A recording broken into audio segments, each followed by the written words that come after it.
존경하는 70만 천안시민 여러분, 새해 복 많이 받으십시오. 천안시의회 더불어민주당 이종담 의원입니다. 5분 발언의 기회를 주신 존경하는 황천순 의장님과 선배 동료 의원 여러분께 감사드립니다. 본 의원은 오늘 2021년 예산안 심의와 관련하여 5분 발언을 하고자 합니다. 지난 2020년 우리 천안시는 코로나19로 인해 암울한 한 해였습니다. 공무원 여러분의 철저한 방역 활동과 천안시민 여러분들의 적극적인 사회적 거리두기에 동참에도 불구하고 첫 확진자 발생 이후 전국 기초단체 중 확진자 수가 상위권에 속할 만큼 확진자가 발생하였고 현재에도 진행 중에 있습니다. 2021년 새해에는 더욱 선제적 방역으로 코로나19에 대한 보다 철저한 대비를 하여야 합니다. 현재 코로나19로 인해 시민 여러분은 물론이고 특히 소상공인 분들이 더욱더 큰 경제적 어려움에 처해 있습니다. 지역사회 경제적 침체를 해결할 수 있는 천안시만의 재난지원금 지급과 같은 실효적인 방안이 그 어느 때보다도 절실히 필요할 때입니다. 천안시의회는 집행부와 함께 힘을 합쳐 유례없는 이 위기를 해결해 나갈 수 있도록 최선의 노력을 다하겠습니다. 천안시의회는 제238회 제2차 정례에 2021년도 일반 및 특별회계 세입세출 예산안 심의 과정에서 천안 흥타령 춤축제, 천안문화센터 건립 예산안 등 총 155억 원의 예산을 삭감한 바 있습니다. 이례적으로 예산 삭감에 불만을 품은 천안시는 시민의 대의기관인 천안시의회가 민주적 절차에 의해 삭감한 결과를 어이없는 발목잡기라는 표현을 써가며 보도자를 배포하였고, 시장께서는 시청 브리핑실을 방문하여 천안시의회가 흥타령 춤축제를 천안 삼거리 공원이 아닌 불당동 체육공원으로 옮겨 개최하라는 것에 동의할 수 없다며 일방적으로 의회를 폄훼하였고, 또한 예산 삭감에 불만을 품은 일각에서는 우리 시의회에 대한 명예훼손의 움직임마저 보이고 있습니다. 이렇게 사실관계를 왜곡하며 의회를 비방하는 내용의 기자회견이 이루어지고 동서 지역 간의 갈등을 조장하고 의원 사무실에 항의 방문하여 의원님들을 겁박하고 사실을 왜곡하는 현수막이 시내 곳곳에 게시되는 상황을 도저히 묵과할 수 없어 이에 대한 입장을 분명히 밝히고자 합니다.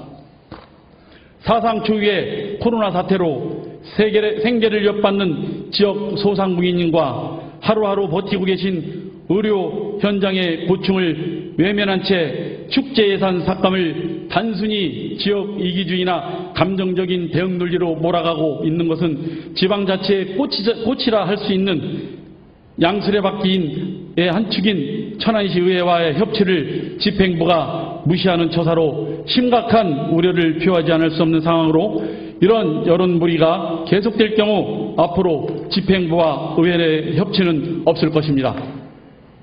천안 시민의 문화생활 향유나 축제도 시민들의 삶이 안정적일 때 누릴 수 있는 것임에도 축제 예산 삭감에 대해 여론을 호도하는 행위에 대해 더 이상 묵과할 수 없습니다.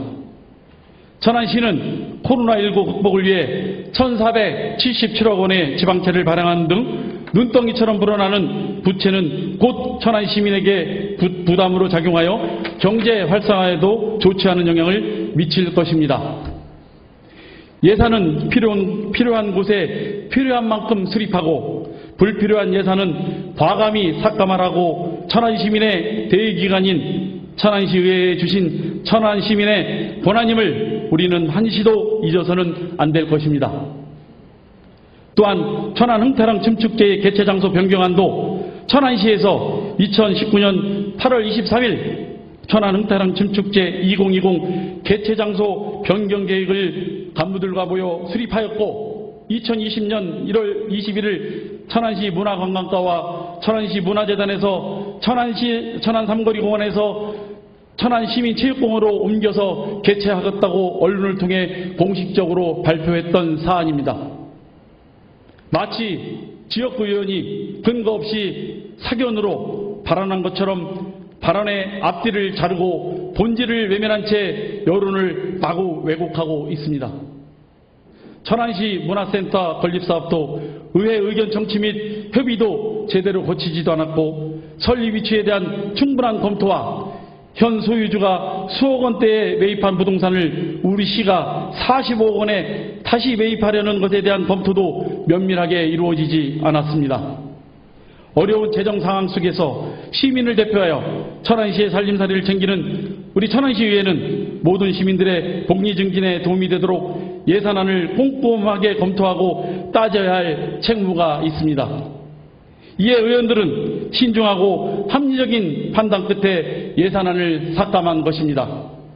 이렇게 예산안을 삭감한 것을 두고 천안시 문화센터 건립 예산을 삭감하는 일이 시민의 염원을 훼손하는 폭력이자 문화예술인들을 능멸하는 권력의 행포라고 비난하는 모 단체의 기자회견은 사실을 왜곡하여 천안시 의회의 명예를 훼손하는 여지가 다분합니다. 천안문화센터 건립사업 등 시장의 공약사업의 내용을 보면 12만 1,300억 원에 달하는 천문학적인 액수입니다. 시장의 공약사업도 사업 자체를 반대하는 것은 아닙니다. 좀 천천히 시기 조정을 해야 합니다. 지금은 코로나19로 매우 어려운 엄중한 시기입니다. 이 어려움을 극복한 후에 천천히 공약사업을 추진해도 늦지 않습니다. 코로나19로 어려워진 소상공인과 자영업 사장님들 그리고 모든 시민이 함께 웃을 수 있는 천안 지역 경제 활성화를 위한 시민들의 여망을 실현하고자 최선의 노력을 다하고 있는 우리 천안시 의회의 충정이 폄하되지 않기를 바라며 향후 천안 시민의 대의기관인 천안시 의회에 대한 모욕과 명예훼손이 계속될 경우 이에 대한 법적 책임을 단호히 물을 것임을 분명히 밝혀두는 바입니다. 연일 코로나19 확산 방지를 위해 고생이 많으신 의료 관계자분들과 2,300여여 공직자 여러분의 도구에 진심으로 감사 인사를 드립니다. 이상으로 5분 발언을 마치겠습니다.